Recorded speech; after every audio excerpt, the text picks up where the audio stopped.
Good evening. Last month we talked about the probe 𝐽𝑜𝑠, which landed on the moon inside the crater 𝐾𝐵 in the hunt for water. Well, Christmas in America, with one of the world's big telescopes, I was on the beach at 𝐽𝐼𝐬𝐿. Neither of us saw anything, but there have been interesting results since then. Yes, fantastic news, in fact. So remember, 𝐽𝑜𝑠 had two parts. There was the rocket that hit the bottom of 𝐾𝐵, that's where most of the impact came from, and then flying a few minutes behind was the shepherding spacecraft, 𝐽𝑜𝑠 itself. And we've just had the first proper results from that spacecraft, which flew through the debris that was thrown up by the rocket impact.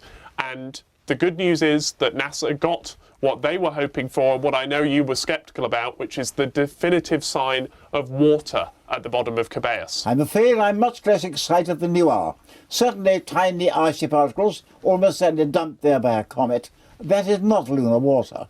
The moon is as dry as a bone. Well, it's true that this isn't anything to do with the formation of the moon, but what we have is a deposit of water on the moon. Now, it's clear that this isn't liquid water. There's no way you and I are going swimming in the bottom of 𝐾𝐵 anytime soon, but there must have been ice down there, and quite a lot of it. In fact, about 24 gallons was detected, so that's a bathtub full. But remember, that's just from one impact, and not from the whole crater. So there must be much more down there and in other similar craters down at the moon's south pole. Well, I wonder. We must wait and see.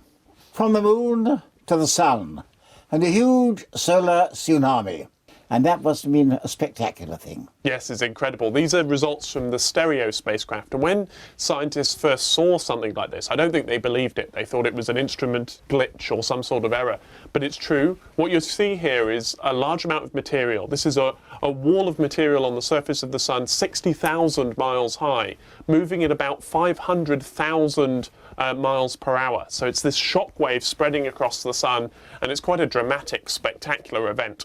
And the sun was also sending out clouds of material, and there had been brilliant northern lights or aurorae.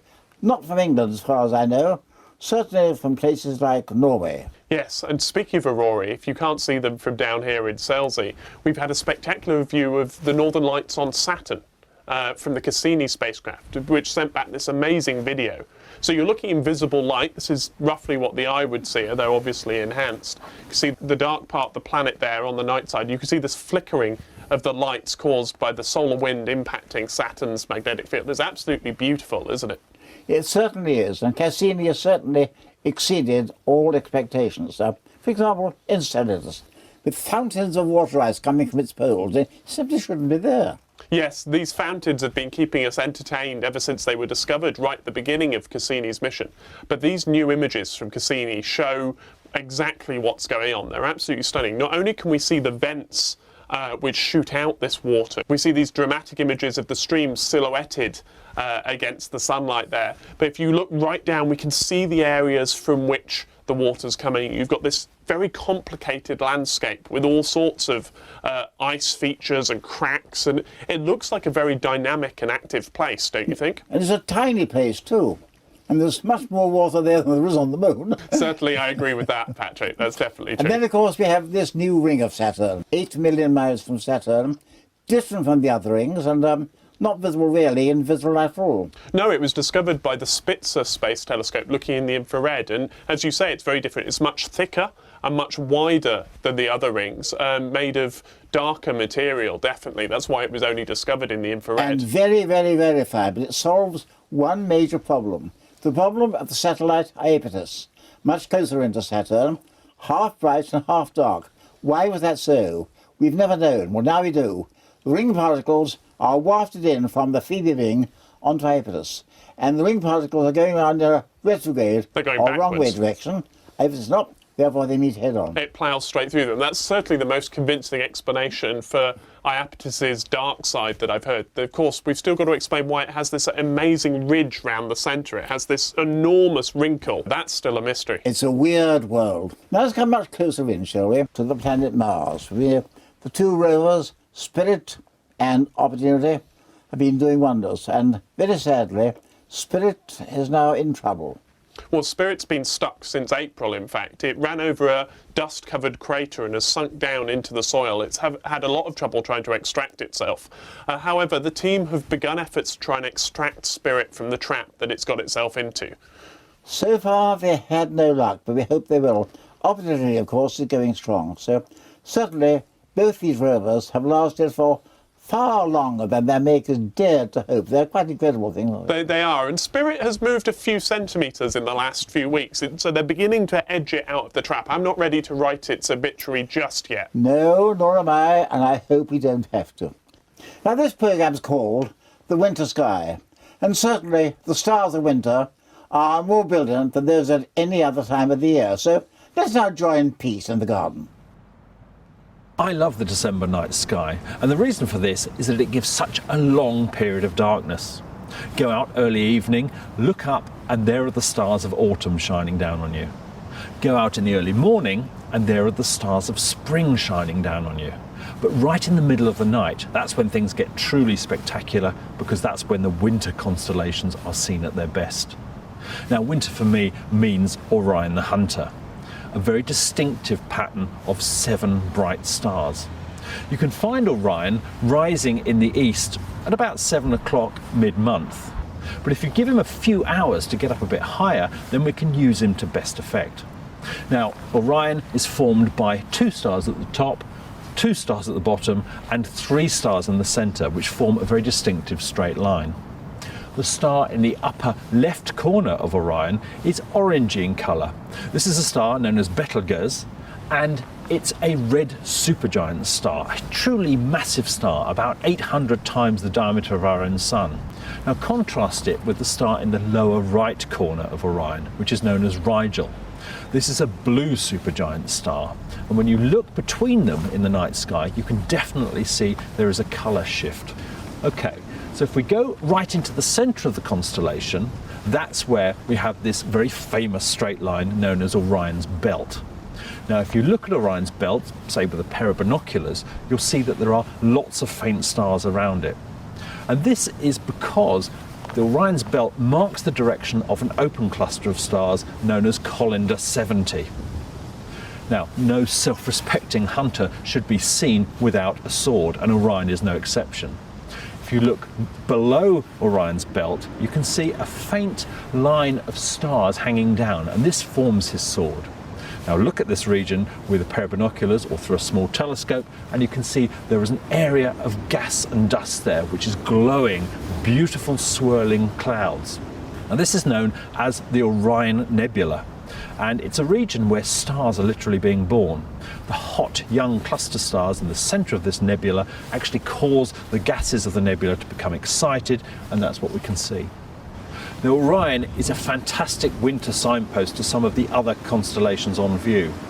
If you follow the belt stars up and to the right, you eventually come to a fairly brightish orange coloured star known as Aldebaran. Now the name Aldebaran literally means Eye of the Bull, and that's a bit of a clue to which constellation the star lies in. This is the brightest star in the constellation of Taurus the Bull, and to find the bull's face, if you look to the right of Aldebaran, you can see there is a V-shaped cluster of stars known as the Hyades. Now if you follow the belt star of Orion up through Aldebaran and keep going, curving it slightly as you go, you finally arrive at another very distinctive cluster known as the Pleiades or Seven Sisters. With the naked eye, if you get a really clear dark sky, have a look at them and see how many stars you can count there. You might be surprised. Now if we return to Orion, we can follow the belt stars in the opposite direction down and to the left. If we do this, we come to a very bright star known as Sirius, the dog star. In fact, this is the brightest star in the entire night sky. It's also the brightest star in the constellation of Canis Major, the Great Dog. Now from the UK, Sirius doesn't get very high above our horizon, and its light therefore has to pass through some rather thick and turbulent layers of atmosphere. As it does this, the star appears to twinkle quite violently, and you often get flashes of red and blue coloration with it. It's quite beautiful to watch. Now if you go up from Sirius and over to the left, you eventually come to a star which is sort of in an area of sky more or less on its own.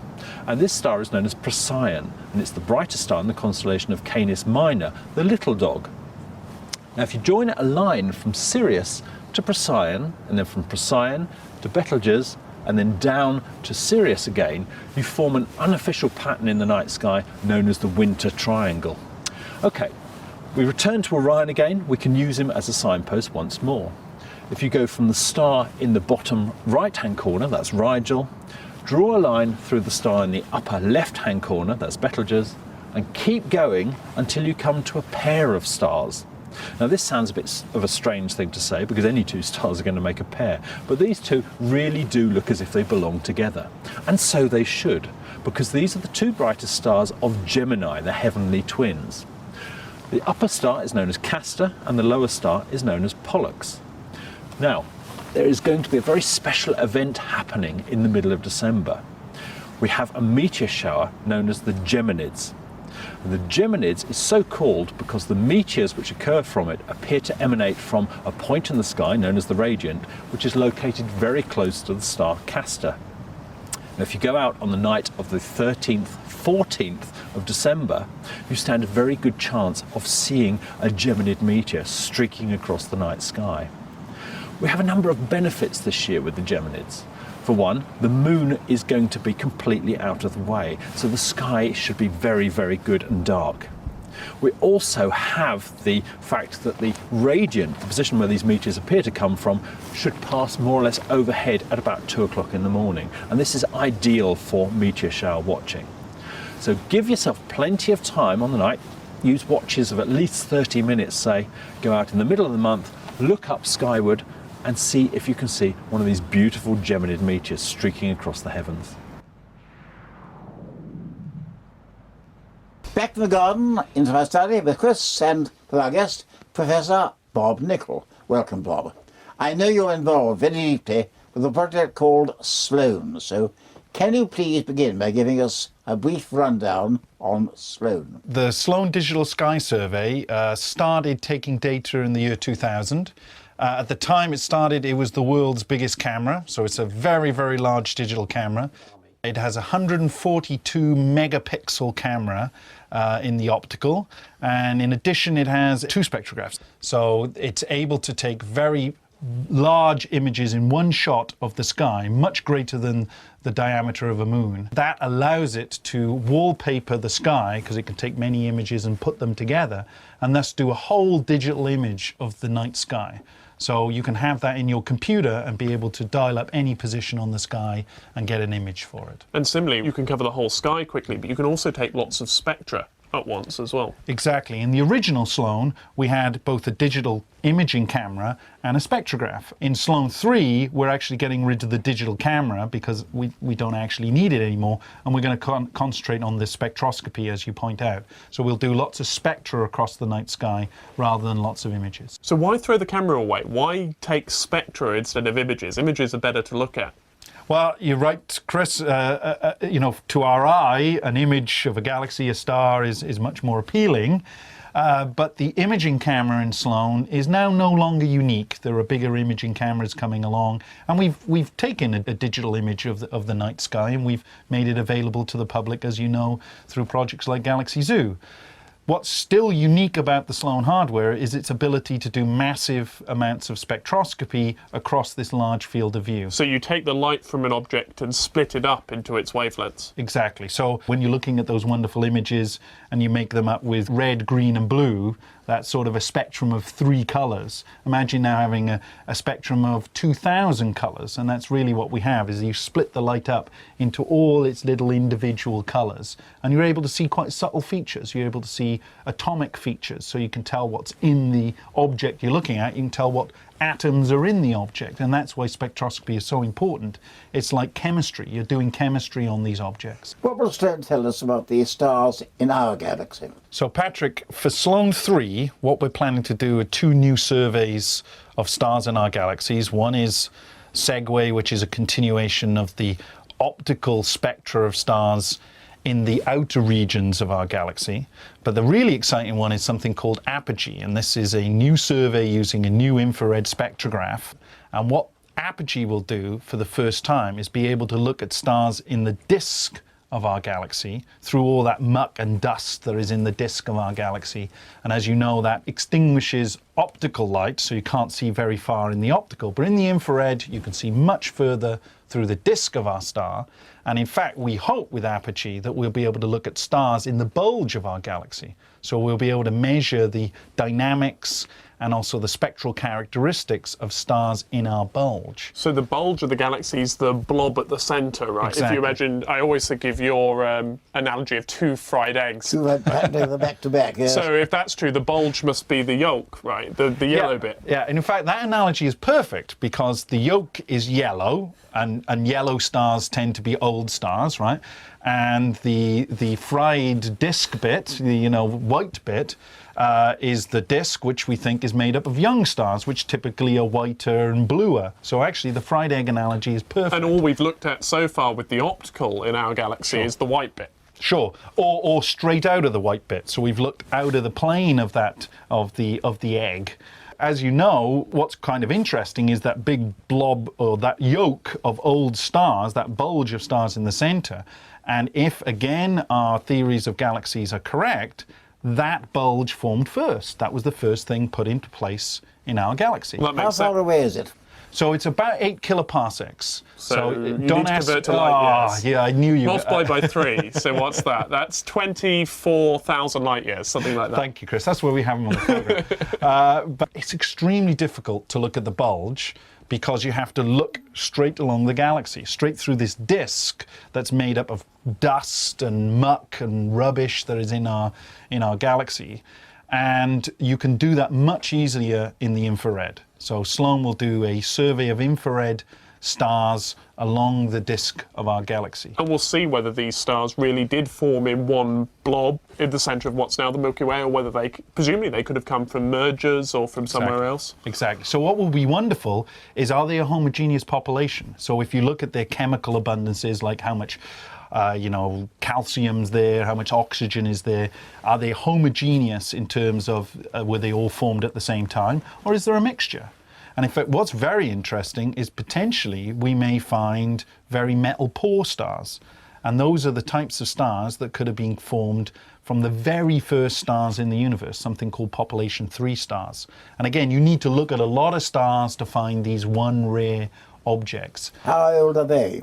So the population 3 stars could have literally formed just after the cosmic microwave background, which is about 300,000 years after the Big Bang. So more than 13 billion years ago. More than 13 billion years ago. So these would be the oldest stars made up of the pristine material that was around just after the Big Bang. We should talk about Sloan's new role as a planet hunter as well, because that's an obvious advantage of this wide field of view that you've been describing. We can go searching for planets as well. So this is the MARVELS project. MARVELS is again another new spectrograph that is using the Sloan telescope. It can observe 120, or will do soon, 120 stars simultaneously. And the beauty of MARVELS is it makes incredibly accurate spectral measurements of those stars.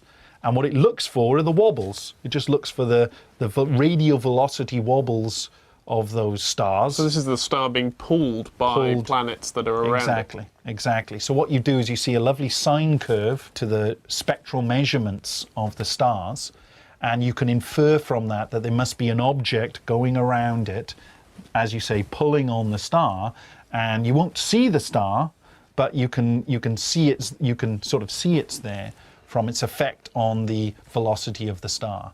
So we expect Sloan to find about 200 Jupiter-like objects, and hopefully those solar systems contain Earth-like objects, and so there'll be a wonderful opportunity to try and find other planets, other Earth-like planets out there. If you don't, the yoke will be on you. I'm sorry.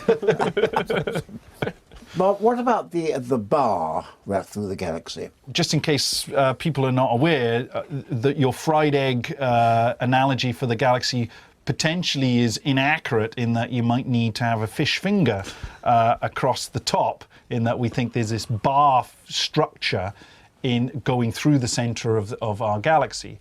Now what's very intriguing is it appears that bar is orientated such that we from the sun can look down the bar to the galactic center. One of the mysteries about the bar is what are the stars doing inside that bar and where did that bar come from? And in fact, one of the greatest mysteries of the bar is whether it's short-lived or long-lived. So we don't actually know the age of the bar. People argue about this for all galaxies, Yeah, whether these absolutely. are sudden features that appear and disappear or whether they hang around for ages. So we'll be able to measure our bar, you know, the nearest one to us, in exquisite detail because, again, because of apogee looks in the infrared, we'll be able to look at stars all the way down the bar. We can see whether the stars are moving along the bar, out of the bar. We can measure their chemical composition of the stars in the bar. See whether they all form together. See whether they all form together, see if there's any funny elements in those stars. So apogee for the first time really will give us a detailed look of this bar structure in our galaxy. Well, Sloan has made great contribution to cosmology and is still doing so, of course, among all other programs. Yes, Patrick. So originally Sloan started as a galaxy redshift survey, and we were studying, a few years ago, we were studying galaxies quite locally and studying them across the whole sky. But the advances now that they've made in the hardware to the Sloan Digital Sky Survey allow us to make a quantum leap jump outward, so further away from us but closer to the Big Bang, and now study the distribution of galaxies further away from us and add another slice to the cake, if you want to think of it, about the distribution of galaxies between us and the Big Bang. Well, I'm glad you mentioned that. This project's called BOSS, and when I was last in California, I had a chance to talk to Professor Martin White, who's one of the people working on this, and I asked him what Sloan would do for cosmology. The measurements made by BOSS will help solve astronomy's greatest problem. 3/4 of the energy in our modern universe is in the form of a mysterious accelerating force, which we call dark energy. But what exactly is it? Well, dark energy is kind of a catchphrase for we don't know what it is, and so we came up with a name for it. And so we observe this phenomena that the expansion rate of the universe appears to be accelerating, which is completely unexpected. And so one way in which that could happen is that we've added some component to the energy density in the universe, which could be just the energy density of empty space, or it could be something even more exotic. And that extra energy in the universe is causing the expansion rate of the universe to accelerate. So it's powering a new force. So it's powering a new force, that's right. How can we measure how fast the universe was expanding in the past? This method is a very simple one that in principle goes all the way back to the Greeks, but it does rely on two more insights that Einstein had. The first we've already talked about, that the universe is expanding, and as the universe is expanding, that stretches the lengths in the universe, including the wavelength of light.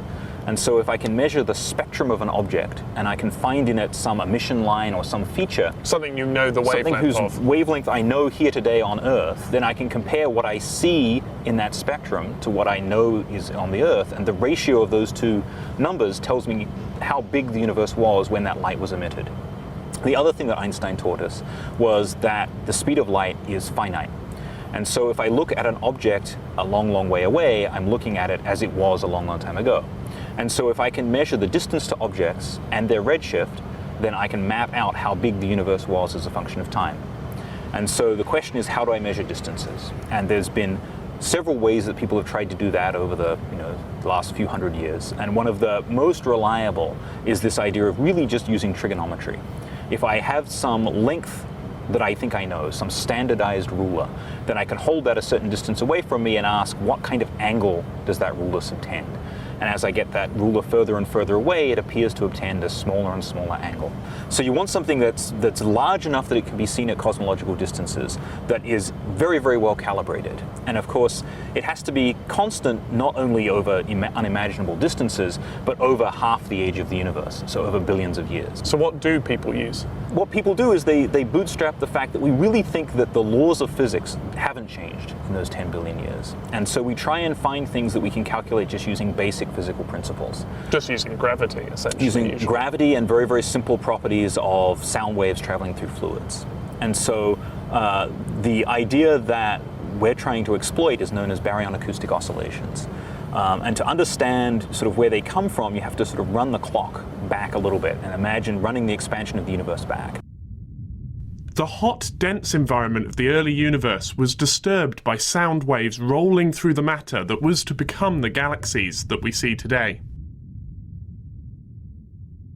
The signature of these sound waves is still seen in the distribution of the galaxies that Sloan can observe, giving Martin and his colleagues the ruler that they want. While previous experiments, including the original Sloan survey, could see this signature, BOSS will allow astronomers to reach further back, towards the early universe. And the idea there is to basically more or less take over the Sloan telescope for 6 years and just try and get this enormous volume of space that we need to map out the baryon oscillation signal by measuring the three-dimensional positions of galaxies and then trying to find these echoes of these 500 million light-year shells throughout a volume that is almost 7 times larger than we've been able to do in the past. How do you get those positions? So we've got a spectrograph mounted on the back end of the telescope, which we've essentially pretty extensively refurbished. And so, you know, the march of technology means that we have better cameras, better spectrographs, better fibers, better optics, and we're able to design a system now that has much, much better throughput, much, much better efficiency.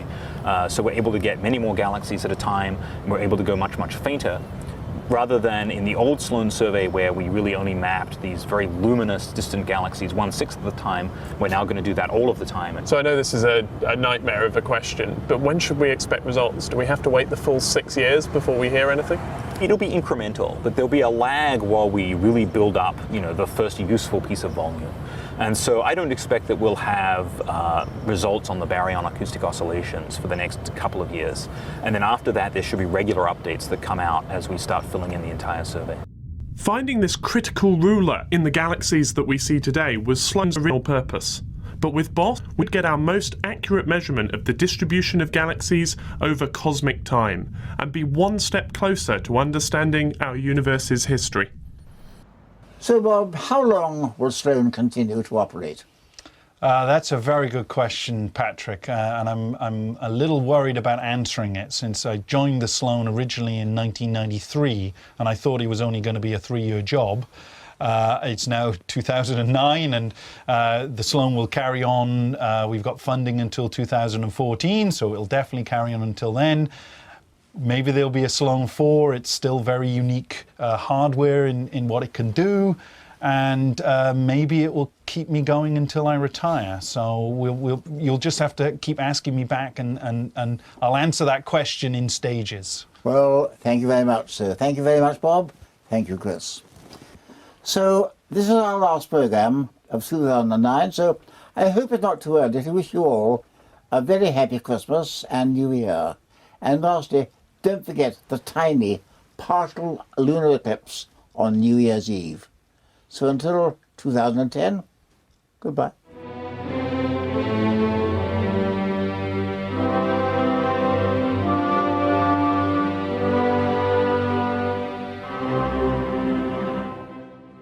And from next month, the Sky at Night will have a new home at 7:30 on the first Tuesday of every month, rather than the Monday. Games Britannia begins in an hour's time. There's a little taster for you coming up in just a second. And next tonight, Time Shift shows us how to solve a cryptic crossword.